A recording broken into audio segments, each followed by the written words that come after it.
I had an interesting phone call this morning. A woman called me who's very involved in combating anti-Semitism, and she was telling me that the fight is overwhelming.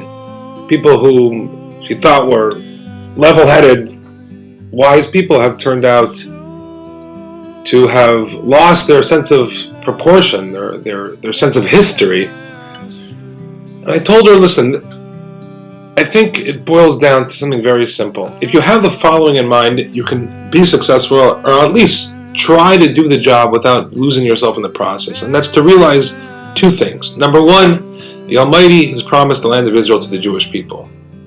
The land is inextricably connected to God's promise, amongst the first promises made in the Bible, and therefore it is God's land. So if we're fighting for it, if we're defending it, we are literally visible emissaries and messengers of God, and that is a worthy fight. That is a great cause. That is a deep, deep mitzvah of sanctifying God's name. And every time you get up there to speak or to combat anti-Semitism, especially in a hostile crowd, you are definitely performing, I believe, my humble opinion, the mitzvah of Kiddush Hashem, of sanctifying God's name. That's number one. Number two is that the eyes of the world are upon this whole thing, as I've said many times before, in a totally disproportionate manner. The small strip of land is the world. Everyone has an opinion, and it's become so polarized.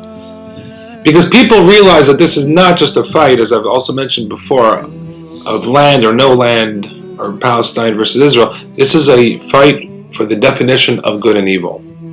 What constitutes morality? That's what this is about on a deeper level. And Joseph, of this week's Torah portion, the person who was a young boy, banished, sold by his brothers, a slave, a dreamer, ends up saving Egypt, the superpower of the day, and thereby all of humanity.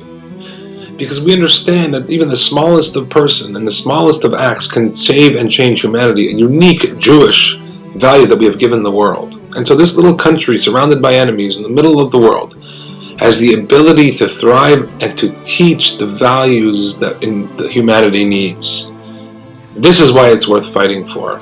I was just in Buffalo, New York last Shabbat. I was in the lobby of the hotel we were staying at, and an elderly man walks into the lobby. He must have been in his 80s, saw me right away with my kippah, and he said to me, "Go Israel, hunt him out, flood him out."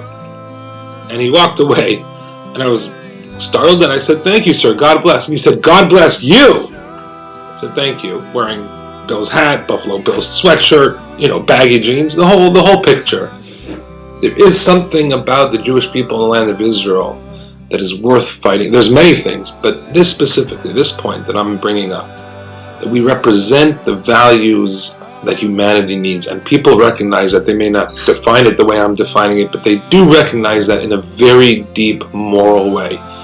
And so to all of us who are on the front lines combating anti-Semitism, be it in the classroom, on social media, it is a fight worth having. It is a fight that you have to be very careful about, because you could lose yourself and your mental capacity in the process. But you have to also fight the fight because, and it has to stem because you are a messenger of Hashem, you are an emissary of God, and it is a mitzvah of Kiddush Hashem. That has to be the baseline.